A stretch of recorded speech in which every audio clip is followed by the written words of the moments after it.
இருக்கு. இந்த செஸ்ட்ல வந்து வாட்டர் பக்கெட்டும் லாவா பக்கெட்டு அதுக்கப்புறம் கோல்டன் பிகாக்ஸ் தான் இருக்கு. பார்த்தாலே தெரிகிறது. தெரிகிறதா? எல்லா ஸ்கை பிளாக்லேயும் செஸ்ட்டு கண்டிப்பாக கொடுத்துருப்பாங்க. ஆனால் நம்மளுக்கு வந்து அடிஷ்னலாக என்சாண்டிங் புக் கொடுத்துருக்காங்க. தெரில எல்லா ஸ்கை பிளாக்லேயும் கொடுப்பாங்களான்னு. நம்மளுக்கு கொடுத்துருக்காங்க. இப்போ வந்து நம்ம மைண்ட் பண்ண ஆரம்பிச்சிருவோம். இப்போ மைண்ட் பண்ணோன்னே அயன் பஸ்ட் கொடுத்துருக்காங்க. அதுக்கப்புறம் வந்து வேறு என்னமோ கொடுத்துருக்காங்க. அது என்னன்னு தெரில சரியா. இப்போ வந்து நம்மளுக்கு அனிம் பாட்டில் கொடுத்துருக்காங்க. இது வந்து சாப்பிட்றதுக்கு முடியும் தான் நினைக்கிறேன்.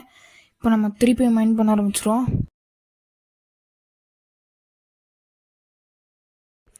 இப்போ டைமண்ட் பிளாக்கா? ஐயோ சூப்பரா!